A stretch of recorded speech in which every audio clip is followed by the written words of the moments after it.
안녕하십니까. 박상규의 직설 4월 5일 토요일 방송 시작하겠습니다. 제가 많이 부족해서 윤 대통령의 복귀 가능성을 정확히 예측하지 못한 점을 자숙하고 또 사과드리는 의미에서 방송을 하루 쉬었습니다.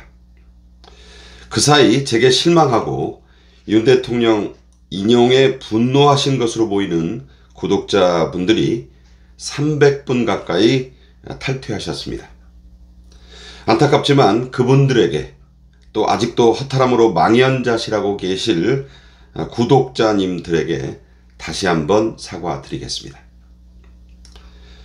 하지만 제가 거짓 정보로 여러분들을 현혹하고 희망 고문을 했다는 일부의 지적에는 결코 동의할 수 없습니다.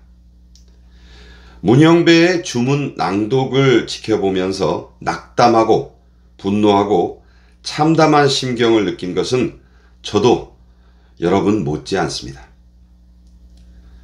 저를 비난하셔서 윤 대통령이 돌아오실 수만 있다면 얼마든 그렇게 하셔도 됩니다. 그러나 지금은 그럴 때가 아닙니다.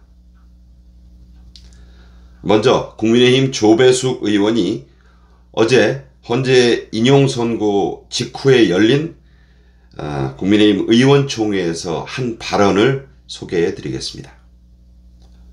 조배숙 의원은 전북 익산, 옛날에는 일이라고 했지요.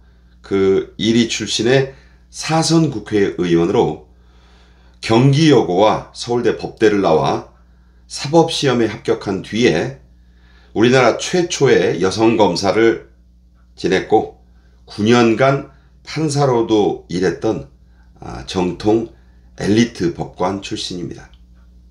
숱한 최초의 기록을 갖고 있는 분이죠. 조희대 대법원장, 그리고 최재형 전 감사원장, 그리고 국민의힘 의원과 대학 동기입니다. 조배숙 의원은 3시간 넘게 열린 국민의힘 의원총회에서 연설자로 나서서 정영식, 조한창, 김복형 재판관은 끝까지 이 탄핵 기각 대열에 서 있었다고 증언했습니다. 이분의 배경과 경력을 볼 때 그것도 의총에서 또 한 발언이기 때문에 그 무게가 남다릅니다. 하지만 막판에 주심인 정영식이 인용으로 돌아서는 바람에 조한창과 김복형 재판관도 어쩔 수 없이 차례로 돌아섰다고 조 의원은 말했습니다. 조한창과 김복형이 아시는 대로 계속 열린 평의에서 순서대로 하기 때문에 정영식 재판관 뒤에 자기 의견을 말하게 돼 있어요. 그런 것을 보시면 알 듯한 그런 상황이죠. 이 발언이 나오자 국힘의총장이 몹시 술렁였고 많은 국힘의원들의 비난과 성토가 한동안 쏟아졌다고 합니다. 조배숙 의원은 정형식이 돌아선 것은 선고 하루 이틀 전인 것으로 알고 있다. 윤석열 대통령이 추천한 정형식이 돌아서자 그것도 첫 번째로 그 뒤에 의견을 밝히고 서명해야 하는 국민의힘 추천 조한창, 그리고 조희대 대법원장이 추천한 김복형도 자신이 기각이나 각하를 고수해 봐야 소용이 없음을 알고 차례로 의견을 바꿨다고 했습니다. 특히 조한창이 이 정영식을 따라서 의견을 바꾸니까 김복형 재판관이 도리가 없는 거예요. 아무리 상황을 보니까 자기 혼자 해봐야 7대1이 되는 거니까 그렇게 된 거라고 합니다. 국민의힘의 법조 소식통들과 헌재의 복도통신 등이 전하는 바를 제가 취합하니까 정형식이 엄청난 그 민주당 측의 로비를 받았다고 합니다. 그 내용 중에는 물론 확인된 것은 아니지만 거액의 로비를 받았다는 말이 가장 많습니다. 그 액수가 세 자릿수의 억 원이다. 이런 말까지 돌고 있습니다. 사실이 아니기를 바랍니다. 적어도 자신의 소신으로 바꿨다면 몰라도 이런 로비에 회유됐다고 한다면 정 재판관은 정말 자격이 없는 사람입니다. 또 조한창은 아들 둘이 군대에 가 있는데 김병주 등 이 민주당의 군 출신 배지들, 또 윤건영 등이 접촉해서 당장이라도 좋은 보직에 보내줄 수 있다면서 집요하게 회유했다는 말도 들립니다. 뭐 이거 하나로, 또 이것 확인된 것은 아니지만 이것 하나로 넘어가지는 않았겠지만 그 첫 번째 평결 소식이 알려진 뒤에 엄청난 로비가 집중됐다는 게 사실인 것 같습니다. 이재명의 지령으로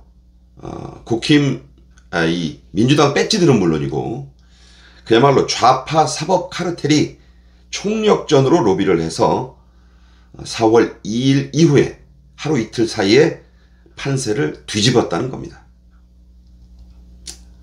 이재명은 측근인 최기상을 통해서 이 최기상 의원의 광주 살레시오고와 서울대 경영학과, 사법연수원 동기인 선거법 2심의 가장 연장자 판사, 유일한 남성 판사 정재호를 움직였고, 이 정재호가 경력이 엇비슷한 돌아가면서 맞는 그 고직에 불과한 재판장 여성 최은정과 순천 출신의 이예슬을 먼저 이예슬을 끌어들여서 호남 출신 둘이 말을 완전히 맞춘 뒤에 이제 포항이고 뭐 대구에서 학교 다녔지만 자기보다 이제 2대1로 뒤집은 뒤에 그것을 완전히 그 유죄에서 무죄로 바꿨다. 바로 그런 내용이죠. 그런 자 아닙니까 이재명이. 많은 보수파나 저나 그런 이재명의 이 무서운 집요함을 이번에 너무 과소평가한 것이 패인이라면 패인이겠죠. 그러나 지금 이 국면에서 우리가 서로 헐뜯고 분노하고 자포자기하는 것을 가장 반기고 희낙낙하고 좋아할 자가 과연 누구겠습니까? 이재명 아니겠어요? 이재명과 그 측근들 아니겠습니까?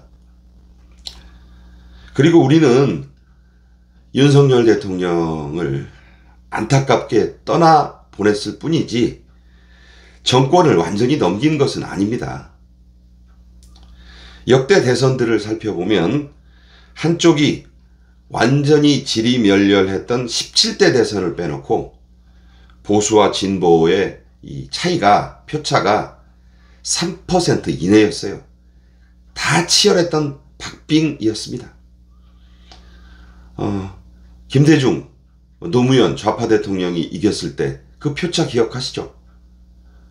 한 30만에서 50만도 안 됐습니다. 끝까지 가면 결국은 두 명의 두 진보 보수 진보 후보의 삿바 싸움인 거예요.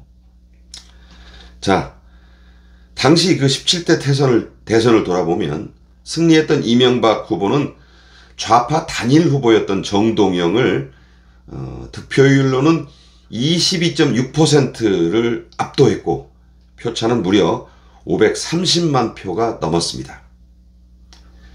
우리가 이번에 지리멸렬하고 에이 뭐 될 대로 되라 하면 그 꼴 또 당하는 거예요. 그 꼴 당하면 우리는 보수는 영원히 역사에서 사라집니다. 그렇게 되는 걸 여러분이 바라십니까? 저는 아직 그럴 때는 아니라고 봅니다. 우리에겐 당연히 희망이 있습니다. NBS 즉 전국지표조사가 헌재선거 직전에 실시한 여론조사에서요.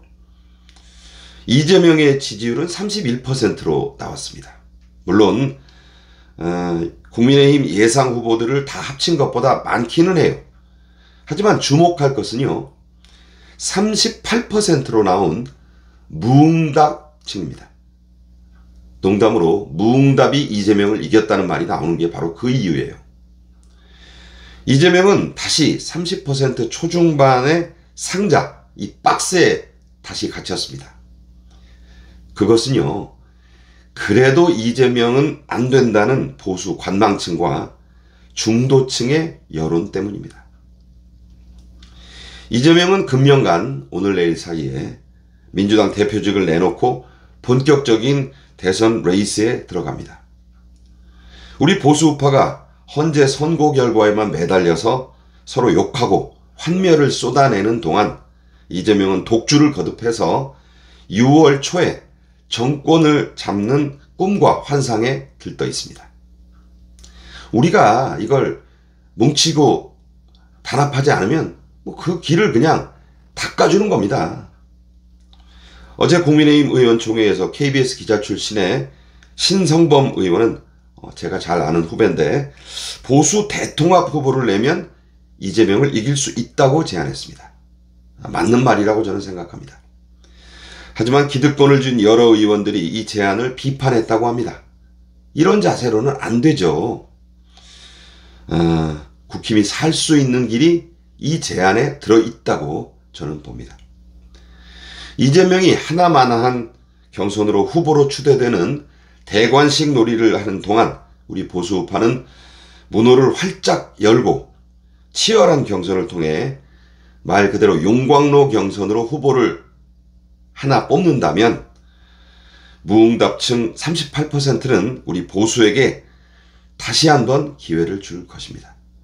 그런 흥행 경선을 하면 당연히 이 중도층 또 관망층의 시선은 보수에게 다시 한번 쏠립니다. 보수에서 다시 대통령이 나와야 억울하게 물러난 윤 대통령의 명예도 회복시킬 수 있지 않겠습니까? 앞으로 이 내란 재판이 어떻게 될지 모르지만 그 결과까지 생각하면 사면 복권도 보수 대통령이 나와야 가능한 거예요. 히틀러를 꺾고 2차 대전을 역전승했던 윈스턴 처칠 전 영국 총리의 명언으로 오늘 말씀을 제가 마치겠습니다. 승리가 끝이 아니다. 실패는 치명적이지 않다. 중요한 것은 계속 전진하는 용기일 뿐이다. 지금까지 박상규의 직설이었습니다. 죄송하고 또 감사합니다.